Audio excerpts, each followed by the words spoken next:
Okay, we've got the recording working. A piece of intellectual history more than a piece of social history. And what I really want to deal with is disputes that began in the 19th century between three major camps in European Jewry, in Central European Jewry. And that is the disputes between Reform, Neo-Orthodoxy, and what is sometimes referred to as ultra-Orthodoxy, or what is today referred to as Haredi Judaism, all of which ultimately have their roots in Central Europe in the 19th century. The background for all of this is of course the issue of Jewish emancipation, which kind of sits in the background of Jewish modernity as a whole. I'm probably not saying anything new here, but one of the core issues in Jewish modernity and making sense of Jewish modernity is the matter of voluntary Judaism. Meaning, once Jews are emancipated, once Jews are accepted as citizens in developing modern nation states, once you have this situation in which Jews as individuals are treated as individuals by the government, if you combine that with a general culture which is appealing, which seems valuable to the Jews, then you are going to be in a situation of some kind of acculturation, some kind of assimilation, and a corollary is Judaism is going to become voluntary. That is to say, again, oversimplifying very long-term developments, but if, let's say, for medieval Ashkenazic Jews, the situation is as follows: they are not individual citizens. They are part of the Jewish collective. I mean that legally. There is a charter system in which Jews are, Jews are welcome to live in a particular place based on a charter that they received from the local landowner, the local city owner, the local feudal lord, and as a result of that, the Jewish community is entitled to live in a particular place. And individual members of the Jewish community have no legal identity and really no social identity outside the context of Jews and Judaism. They have no right to live where they live except for the fact that they are members of the Jewish community. And the Jewish community has a great deal of political autonomy.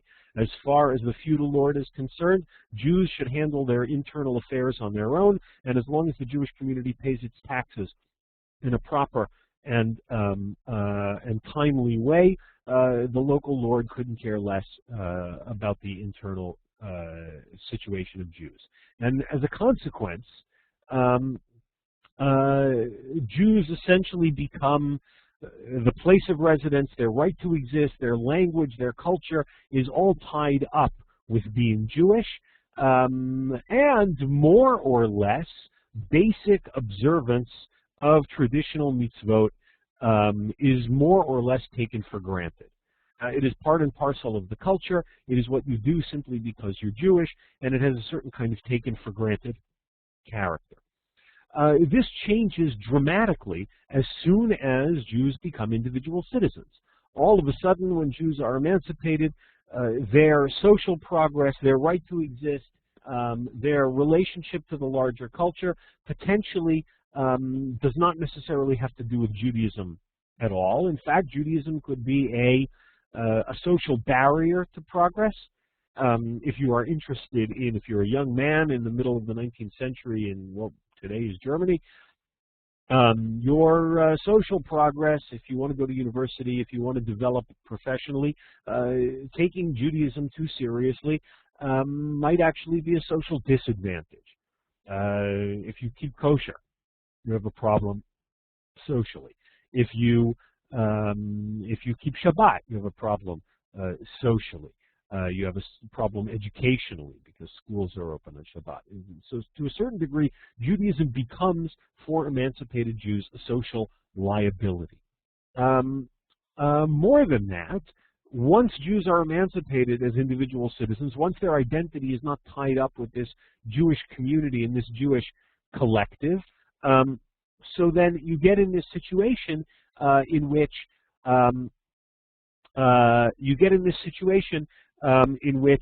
not only is Judaism potentially a social disadvantage, but there is also a way in which Judaism can become whatever it is that you want it to be. You have a motivation for seeing Judaism fit in with your perceived social desires, your intellectual desires, what you want to accomplish. Judaism is not fixed by a community that tells you, but rather Judaism is whatever you and a group of like-minded Jews decide that it is. And this is a central issue in Jewish modernity. More than that, Jews become suddenly free to abandon Judaism if they so desire, either by conversion or by simple abandonment of Judaism by leaving it by the wayside. Again, to take the example of medieval Ashkenazic Jewry, medieval Ashkenazi Jews did not convert to Christianity in large numbers because it would have been shocking and unthinkable. What exactly would it mean to convert to Christianity for a Jew whose entire identity is tied up with being a member of the Jewish community? Well, it would essentially mean giving up all of your social ties, giving up your friends, giving up your family, giving up your language, giving up your style of dress, giving up essentially everything that you know and starting over from scratch. Technically, this is possible, but for obvious reasons, this was not a path that was chosen. Now, in contrast, modern emancipated Jews suddenly have the option of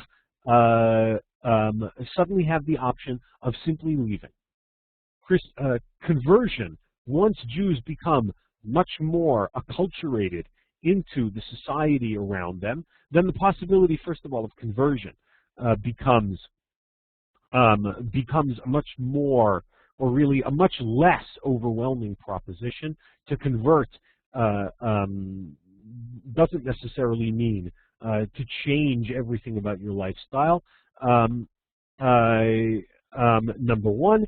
And number two, you could not, even if you don't choose to convert, you could simply drift away. You could simply just stop. Judaism can become unimportant to you. And so you have famous figures like Goethe, the great German poet, who born Jew and converts to Christianity, precisely because, not necessarily out of great conviction of the truth of the particular version of Protestantism that he ended up with, but because it was socially and career-wise a good move. Or you have figures, this isn't really Central and Western European, but you have figures like Solomon Maimon, the great philosopher, who had been born and raised in East European pious Jewry, an autodidact of truly amazing proportions.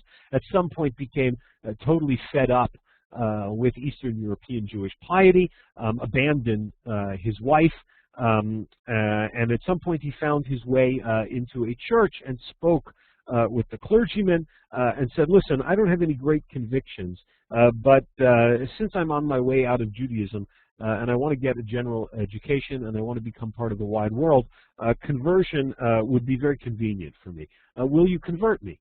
And the clergyman said, no. I'm not interested in a convert who doesn't do so out of conviction. And therefore, Solomon Maimon remained Jewish. It just became not that important to him, the traditional kind of Judaism that he grew up with.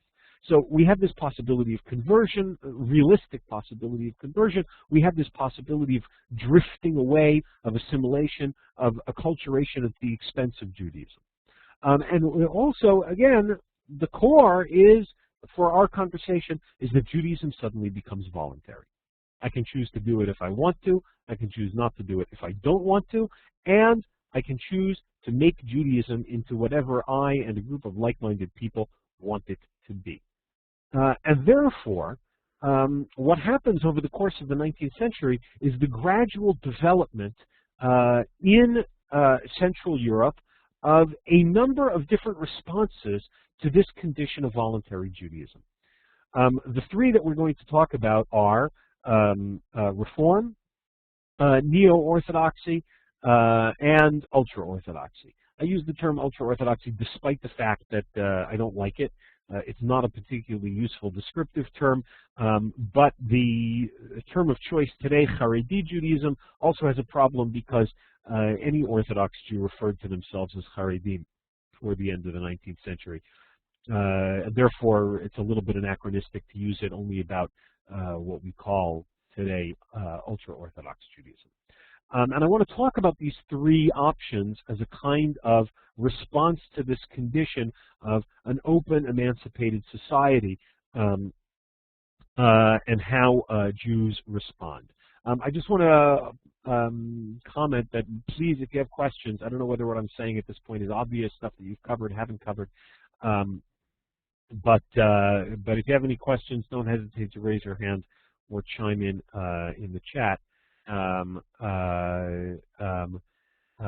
So please let me know if there are issues.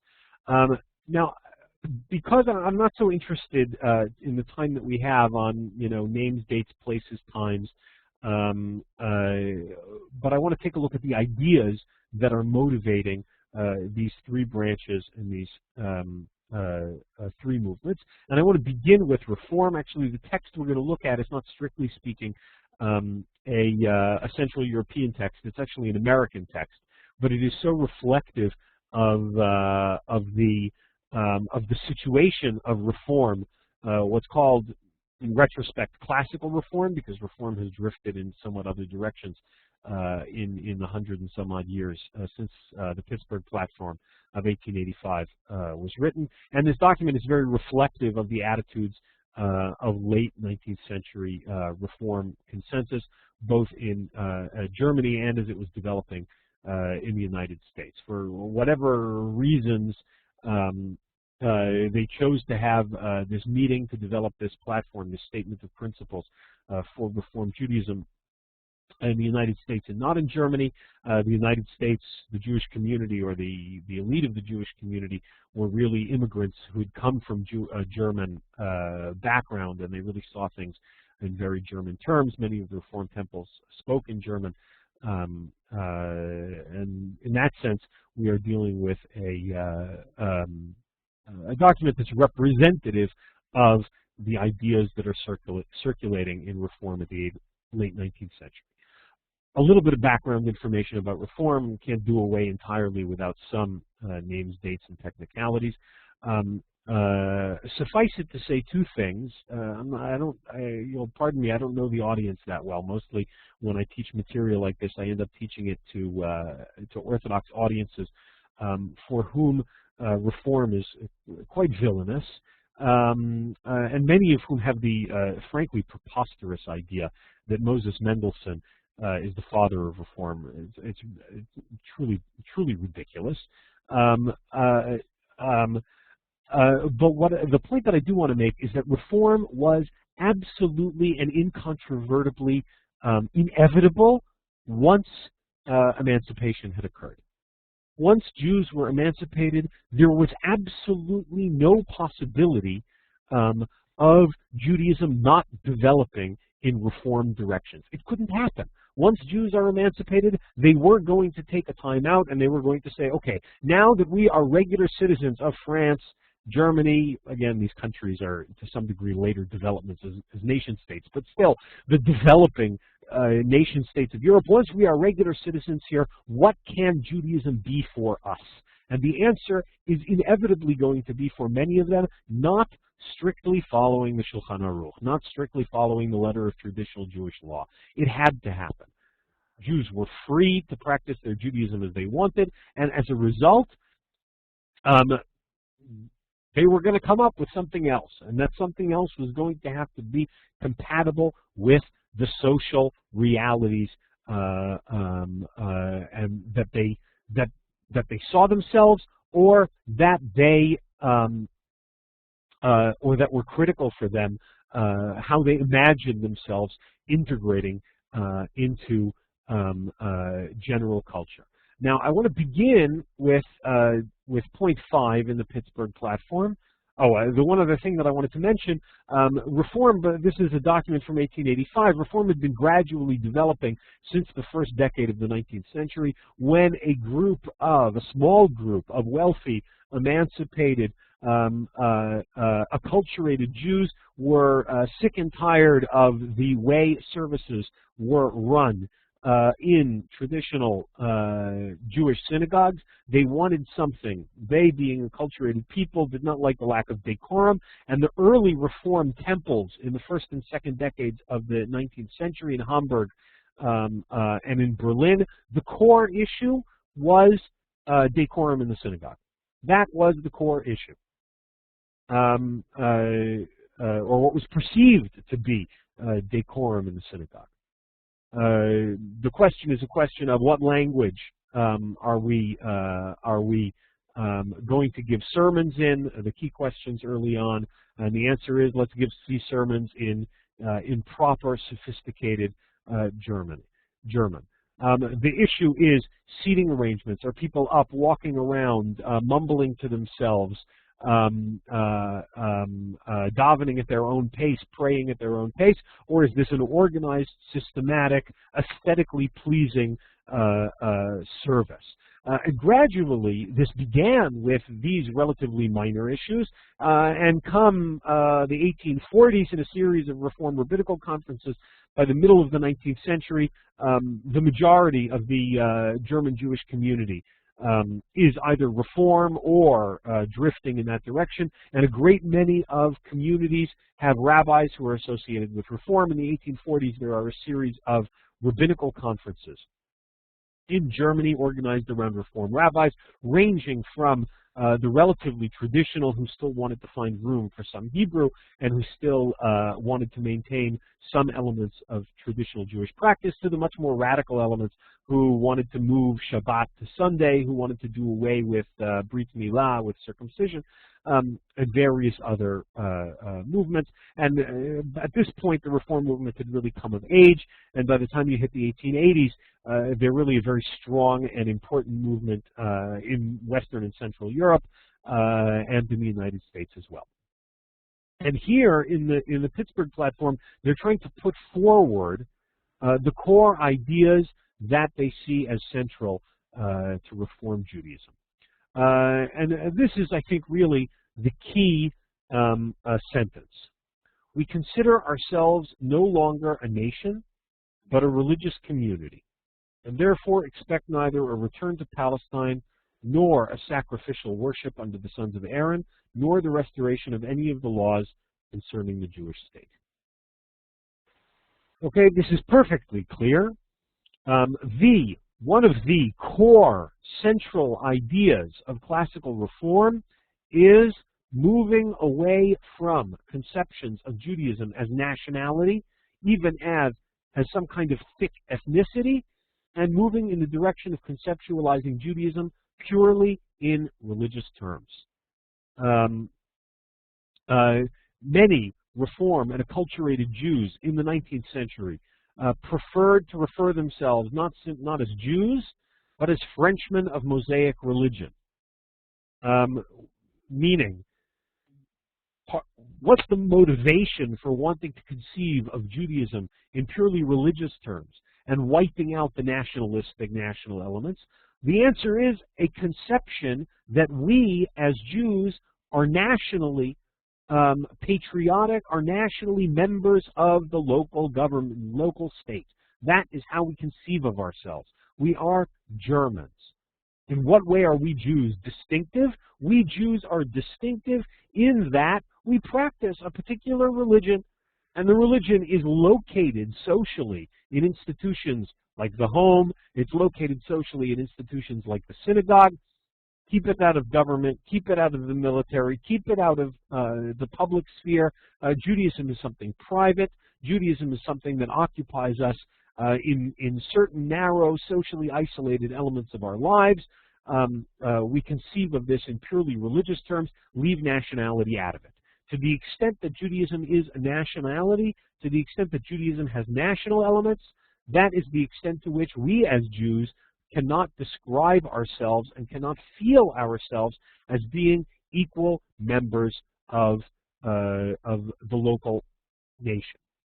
So a core idea is the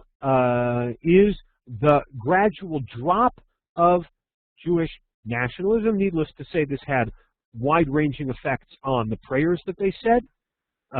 As they say earlier in the paragraph, we recognize in the modern era of universal culture of heart and intellect the approaching of the realization of Israel's great messianic hope for the establishment of a kingdom of truth, justice, and peace among all men.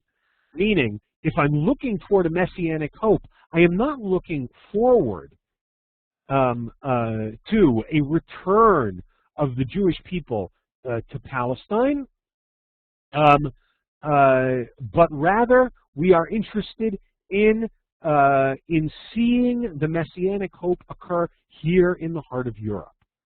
This was, of course, or in this case, in the United States. There was a conception, certainly in Europe, to a lesser degree in the United States. Certainly, European culture, Central European culture, saw itself as the pinnacle of human accomplishment. The notions of progress that were extremely important to 19th century thought, 19th century European thought, were very, very important. This issue that things are moving forward, things are progressing, and we here in sophisticated Europe, we are the heart of that progression. We are, in the language here of paragraph 5, we're a heartbeat away from something messianic. The Messianic era does not have to do with the return of the Jewish people to the land of Israel or to the establishment of the Jewish state. Those elements of Judaism are archaic and no longer relevant. It should be clear that by the time we're talking about the 1880s in this particular document, there are already the first signs of what will later be known as the Zionist movement. In Eastern Europe, in Russia in particular, the Chovevei Zion movement is growing by leaps and bounds, which is the kind of seed of what will later become Zionism.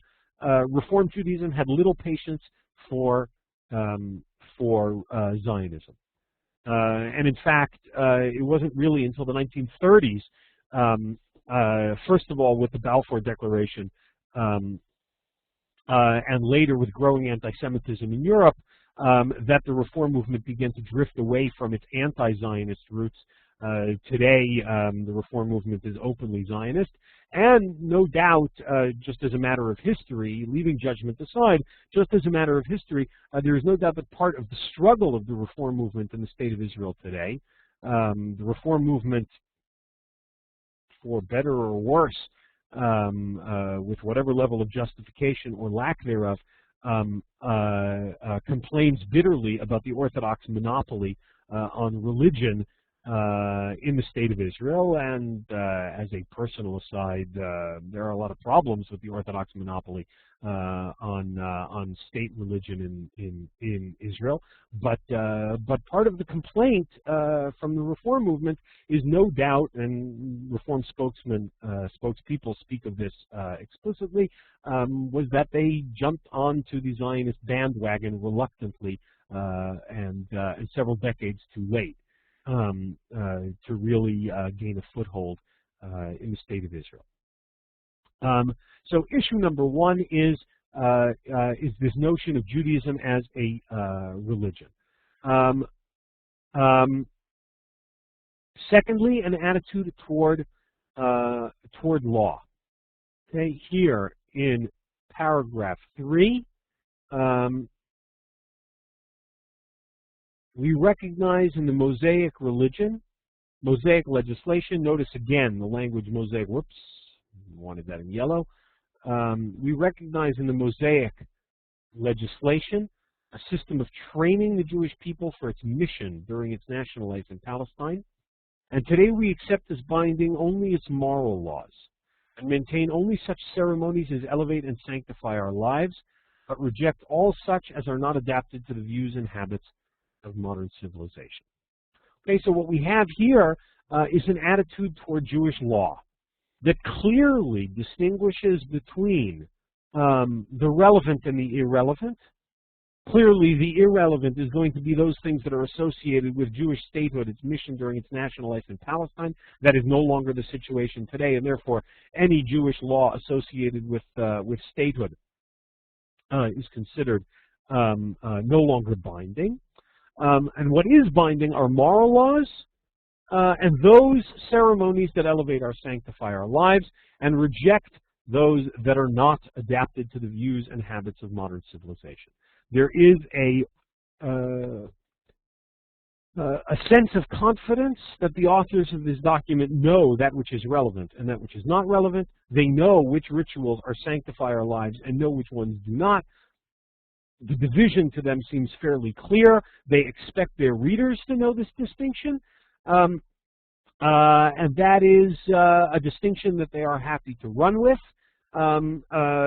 Later Reform documents, if you read the Pittsburgh Statement of Principles from 1990, whatever year it is, the most recent Reform platform, you get a very different attitude, a much less confident, a much more open to trial and error, much more influenced by Rosenzweig and his notion of trying on mitzvot and seeing how they speak to us. In many ways, the Reform movement has become less confident, but here we have a great deal of confidence about that which is compatible and relatively little guilt in abandoning that which they do not find meaningful. Another element that is critical to Reform at this stage is universalism. One more point about the previous point about confidence. If you read paragraph 4, they're even more explicit. I mean, they'll just list the things that they deem to be irrelevant and the ones that they do not. We hold that all such Mosaic and rabbinic laws as regulate diet, priestly purity, and dress originated in ages and under the influence of ideas entirely foreign to our present mental and spiritual state. They fail to impress the modern Jew with a spirit of priestly holiness.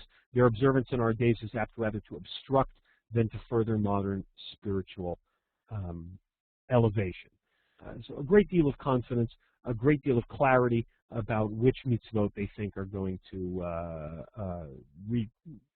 create spiritual elevation and which not. Now there's another theme here, which is the theme of universalism.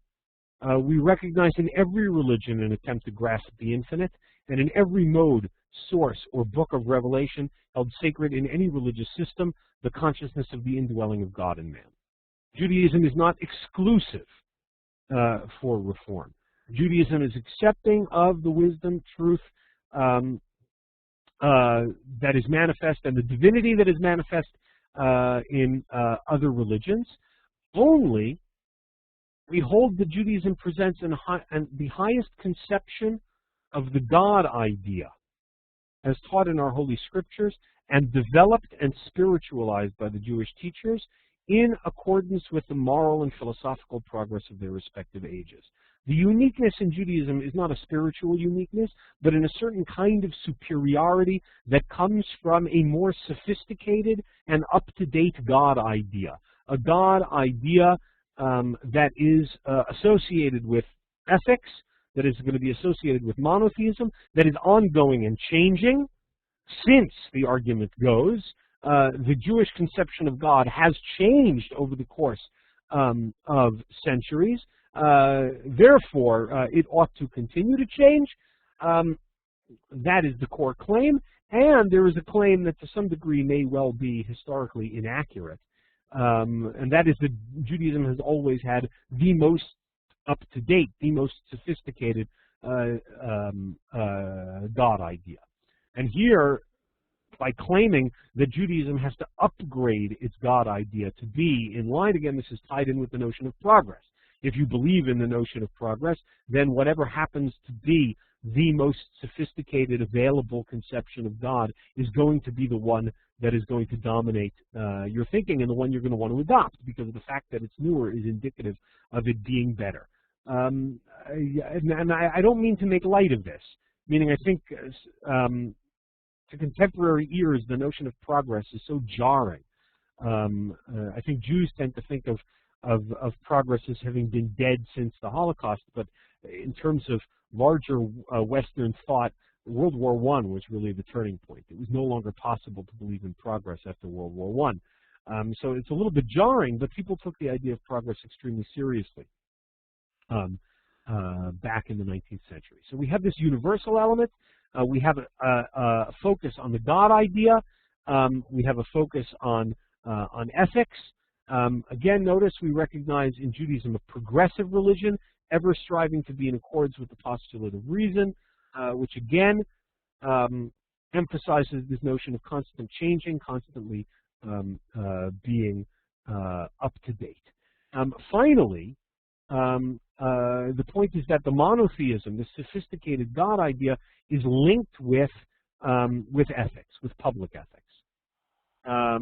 Here in paragraph 8, in full accordance with the spirit of Mosaic legislation, which strives to regulate the relations between rich and poor, we deem it our duty to participate in the great tasks of modern times, to solve on the basis of justice and righteousness the problems presented by the contrasts and evils of the present organization of society. What we have here, which is generally covered by the buzzword ethical monotheism, a sophisticated, up-to-date God idea that is concerned with issues of social justice, what is often referred to in the contemporary Jewish world as tikkun olam, as social justice issues, the relations between rich and poor, strong and weak, as the central idea. And the Reform movement has pretty consistently put at the center of its worldview these issues of social justice, political justice, economic justice. So what we see in classical reform is a response on the part of emancipated Jews, of Jews for whom Judaism is voluntary, an attempt to define Judaism such that it will be compatible with upward mobility in Central European, and in this case, American society. You can be sophisticated, you can be knowledgeable, you can be part of the vernacular, part of the general culture, still be a serious Jew, because your Judaism is defined such that it does not require you to do things that are socially uncomfortable, that are intellectually uncomfortable, that are spiritually uncomfortable, and it ties in neatly with key ideas that are compatible, that are seen as key ideas in general culture. Now, I want to look questions at this point about reform. Again, this is an extremely brief overview, and I very strongly recommend, if anybody's interested in the reform movement as such, I very strongly recommend a book by Michael Meyer called Response to Modernity, which is a history of the reform movement that is absolutely superb.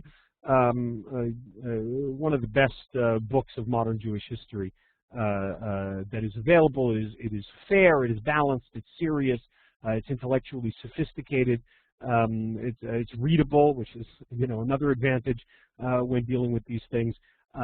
So if you're interested in more background about the developments of Reform Judaism from the beginning of the 19th century through the 1970s, essentially, that is the go-to book for that issue. Now, I want to compare this reform response to the counter response. The counter response, which develops really in Hungary in the 1860s, You'll pardon, this is my own translation. It's full of typos. But essentially what happens in the 1860s, as a response to the earliest stirrings of reform in Hungary, Hungary is in an interesting situation. Geographically, it's located in between Germany and Eastern Europe. Eastern Europe, both due to much later emancipation and a much less attractive general culture and a much more deeply rooted anti-Semitism. Also, Eastern Europe conceived of its society much more in ethnic terms, and therefore assimilation and acculturation happened much more slowly, and the possibility of abandoning Judaism was much more difficult. And in Eastern Europe, reform never really went anywhere. The furthest east reform ever got was Krakow on the kind of western edge of Galicia. And it really never went any further east than that. But Hungary, in between Germany, in Germany essentially everybody had become acculturated. The Orthodox, the Reform, certainly those who had abandoned Judaism. There was really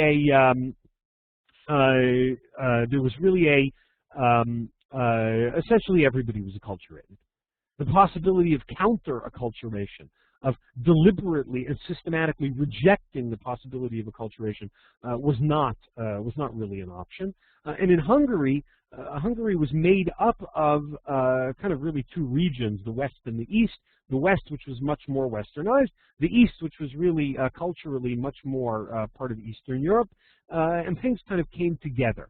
And therefore, you had rabbis, religious leaders from the eastern part primarily, but also from the West, whose reaction to the acculturation of Western European Jewry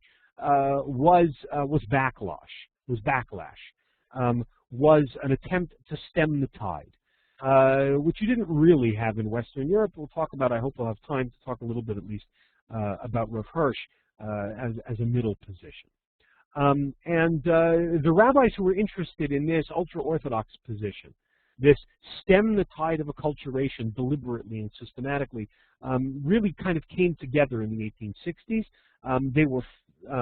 They were all students of the Chatam Sofer, Rav Moshe Sofer, who was Rosh Yeshiva in Pressburg in Hungary and a major rabbinic figure in 19th century Germany, in 19th century Europe. These were his students and students of his students who came together in Hungary in the town of Michalovic.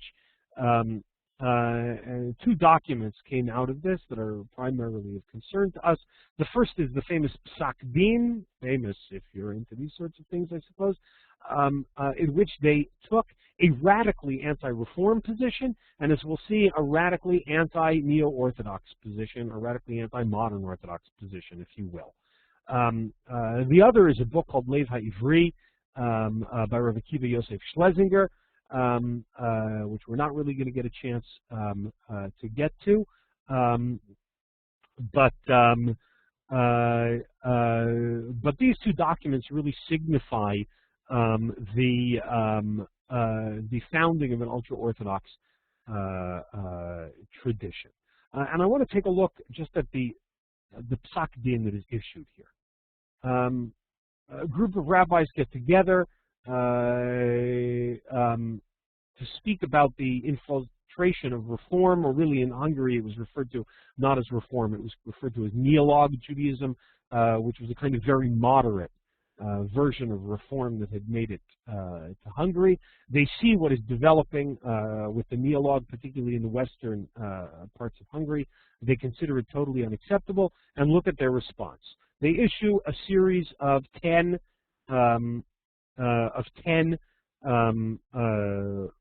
rules.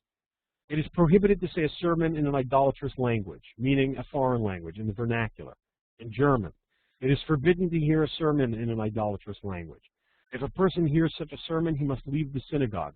The sermon must be in the Jewish vernacular, in Yiddish. It is prohibited to pray in a synagogue where the bima is not in the middle. This was a core idea in Reform. It was considered unsophisticated to have the bima, to have the reader's table in the middle. because the model of a sophisticated decorous service was built along the lines of the kind of middle class and upper class Protestantism, where the clergyman stood up front. A synagogue must not have a tower. When Reform, and to a certain degree modern Orthodox Jews were building their synagogues, they built them to look like churches, including a steeple. The leader of services must not wear special clothes or sing in a way that imitates the other religions. Shorthand for no chazanim, certainly not in the kind of dress that had become important for chazanim that again imitated the Protestant clergymen and the Protestant prayer leaders. No choirs, right, which is what they're getting at. It's also identified in number 6. It is prohibited to hear the prayer of a choir, to pray with them, or to answer amen to their prayers. Choirs and music become central. The divider, the mechitza that separates men from women, may not be such that men can see women. Rather, it should be done as it was done in the past. Pay attention to that line. It should be done as it was done in the past.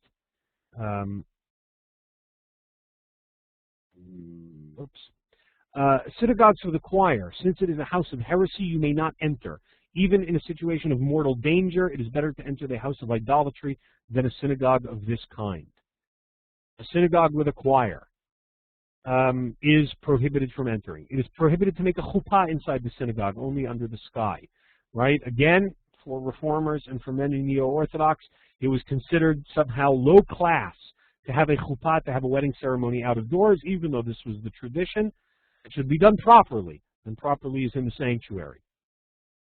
Key, number 9, it is prohibited to change any Jewish synagogue custom, since that is the way our fathers and grandfathers did it.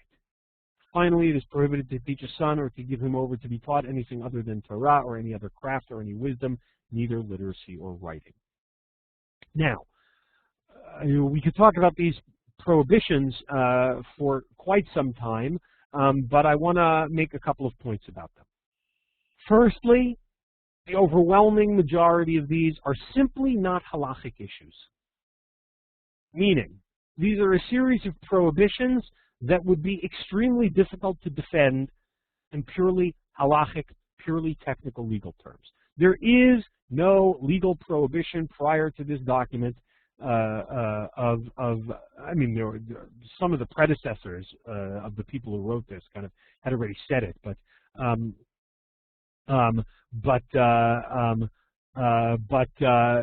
there is no technical legal prohibition of teaching Torah, of sermonizing in the vernacular.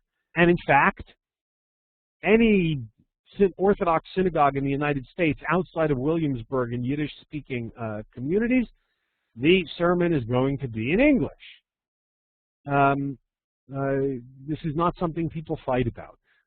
Choirs, you may like them or not like them, but there is no technical legal prohibition of having a choir. There is no technical legal prohibition of a chazan having a special item of clothing. It is considered proper to have a chuppah out of doors, but it is explicitly so that a chuppah that is conducted indoors is perfectly valid. The couple is married. The notion that in a situation of mortal danger, when fleeing from marauding hordes, you're better off entering a house of idolatry than entering a synagogue with a choir is extremely difficult to defend in technical legal language. What is at stake here? What is at stake here, I think, is stated quite clearly in the 2 lines that I have highlighted. Namely, that what the ultra-Orthodox response to reform is change nothing.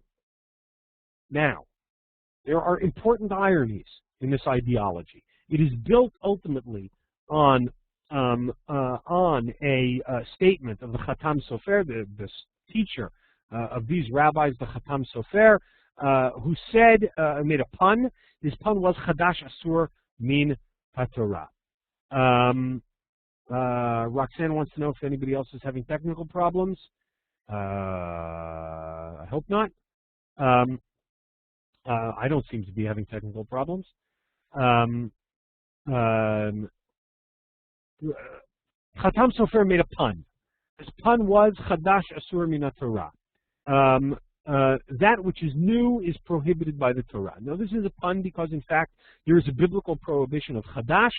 The newly harvested grain is not to be eaten until a particular sacrifice is brought in the temple, the Korban Omer.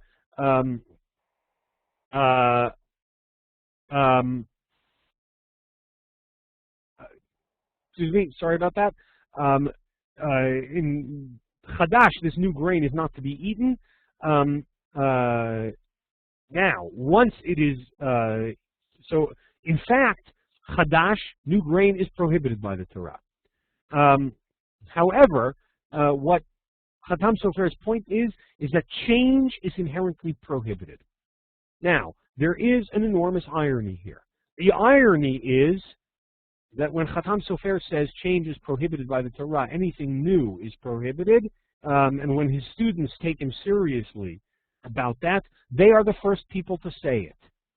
Meaning, the argument, Tilalea, is absolutely correct. The statement, you're not allowed to change anything, is itself a change.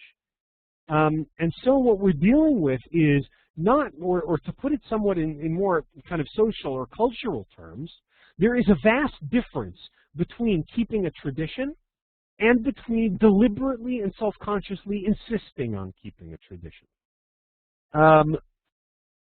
It is what historians refer to as the difference between traditional and traditionalism. Tradition, I do things because that's the way we do them around here. Those kinds of things change. They're relatively fluid from one generation to the other. Traditionalism is the idea that I continue to do things exactly as they had been done in the past because I believe that you're not allowed to change things. And then things that your grandparents and great-grandparents did unself-consciously, did simply as a matter of course, you do with a great deal of deliberateness. And even though it's the same activity, it takes on cultural meaning. It becomes extremely important. Hence, of course, the focus on dress, which isn't so much in these documents, but comes through in Lev HaIvri by Rabbi Yosef Schlesinger, which we don't have time to talk about, but it comes through. You're prohibited from changing dress.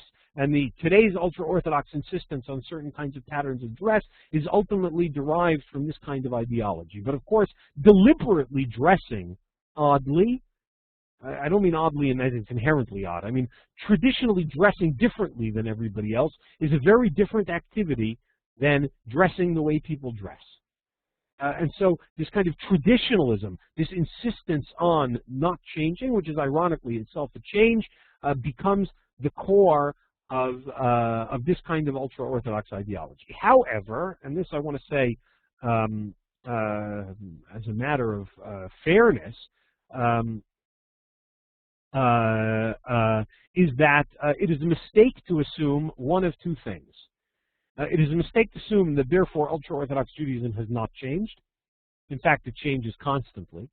It often has to do a great deal of cultural work to explain that the changes are not changes, or to deny that they are changing, but ultra-Orthodox Haredi Judaism changes constantly. Secondly, even from an ideological perspective, the core of Haredi Judaism has kind of distanced itself to a certain degree from Chadash Asur Min Torah, and many other somewhat more nuanced ideologies have come up within the Haredi community, and Ein Kan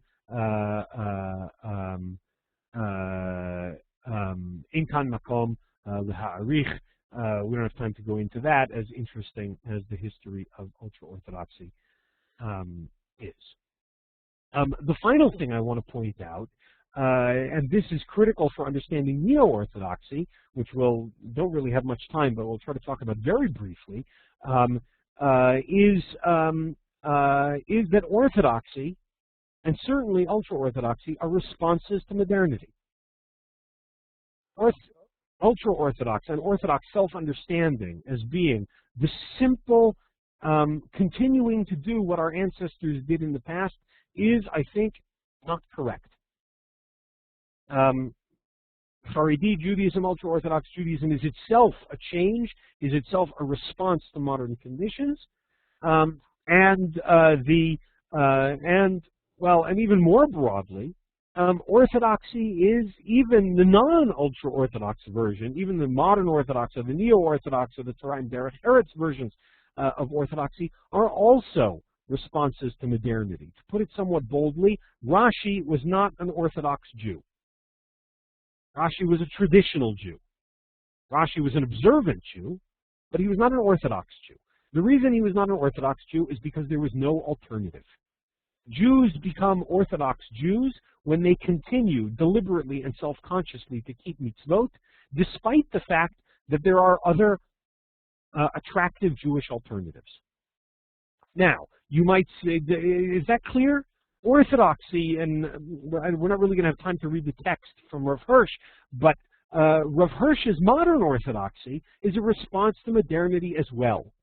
The deliberate and self-conscious decision, even though lots of other Jews do not keep mitzvot, even though there's reform, even though reform is very attractive, I'm not going to do it, we're not going to do it, that is a response to modernity. That changes the texture, it changes the self-understanding of the religious movement. And lest you say, well, this is a distinction without a difference. Rashi kept mitzvot, we keep mitzvot, we're Orthodox.